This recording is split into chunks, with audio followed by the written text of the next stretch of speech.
ஒரு கதை ஒன்று ஞாபகத்துக்கு வருகிறது. ஒரு இளைஞன் அவநம்பிக்கையால் தன்னுடைய வாழ்வை நிறைத்து கொண்ட ஒரு இளைஞன், ஏன் இந்த வாழ்க்கையை வாழ வேண்டும், என்னால் யாருக்கும் எந்த பயனும் இல்லையே, இது ஒரு வாழ்வா, இதை வாழ்வதை விட இறந்து விடுவது நல்லது என்று சொல்லி தன்னுடைய வாழ்வை முடித்து கொள்ள வேண்டும் என்று முடிவெடுத்து அவன் சென்று கொண்டிருக்கிறான்.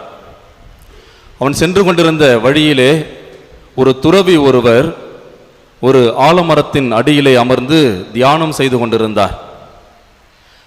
அந்த துறவியிடம் தன்னுடைய வாழ்க்கையை பற்றி சொல்லலாம் என்ற ஒரு எண்ணம் அந்த இளைஞனுக்கு வந்தது.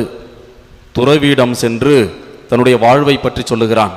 நான் எதற்கும் பயனில்லாமல் இருந்து கொண்டிருக்கிறேன், நான் இந்த உலகத்தில் இருப்பதே வீண் என்று நம்புகிறேன், என்னை யாரும் ஏற்றுக்கொள்வது கிடையாது, அன்பு செய்வது கிடையாது, என்னுடைய வாழ்க்கை ஒரு பயனற்ற ஒரு வாழ்க்கையாக இருக்கிறது, எனவே என்னுடைய வாழ்வை முடித்து கொள்ளலாம் என்று நினைக்கிறேன் என்று அந்த துறவியிடம் சொல்லுகிறான்.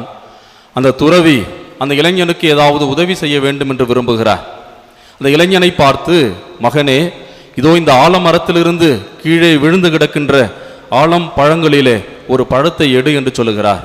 அந்த இளைஞனும் ஒரு ஆலம் பழத்தை கையில் எடுக்கிறான்.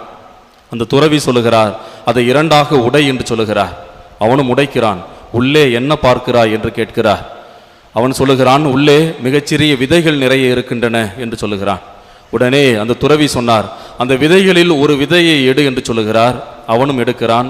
அந்த விதையையும் இரண்டாக உடை என்று சொல்லுகிறார். அவன் மிக நுணுக்கமாக அதை பிளக்கிறான்.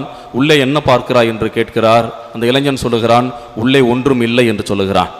உடனே அந்த துறவி சொன்னார், ஒன்றும் இல்லாத இந்த விதையில் இருந்தா இவ்வளவு பெரிய ஆலமரம் வளர்ந்திருக்கிறது, ஒன்றுமில்லை என்று நீ சொல்லுகிறாய், ஆனால் அந்த விதைக்குள்ளே உயிர் இருக்கிறது, ஆற்றல் இருக்கிறது, சக்தி இருக்கிறது.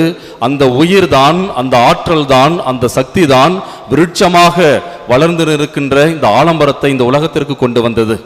அதுபோல்தான் உன்னுடைய வாழ்விலே இறைவன் உன்னை படைத்திருக்கிறார், உன்னுள் நிறைய வல்லமையை கொடுத்திருக்கிறார், திறமையை கொடுத்திருக்கிறார். அவைகளை கண்டுபிடித்து நீ அதை திறம்பட வாழ கற்றுக்கொள், கண்டிப்பாக உனது வாழ்வு ஒரு அர்த்தமுள்ள ஒரு வாழ்வாக இருக்கும் என்று சொல்லுகிறார். வாழ்க்கையில் பிடிப்பில்லாமல் இருந்த அந்த இளைஞன் வாழ்க்கையின் பிடிப்போடு சென்று தன்னை போன்ற இளைஞர்களுக்கு வழிகாட்டியாகவும் பயனுள்ள ஒரு வாழ்க்கையும் வாழ்ந்தான் என்று அந்த கதை நிறைவு பெறுகிறது. இயேசுவில் அன்பார்ந்த சகோதர சகோதரிகளே, நம்பிக்கை நிறைந்த வார்த்தைகளை உள்ளத்தில் பதிக்கின்ற பொழுது நலமான வாழ்வை நாம் கண்டுகொள்ள முடியும் என்பதை இந்த நிகழ்வு நமக்கு தெளிவுபடுத்துகிறது.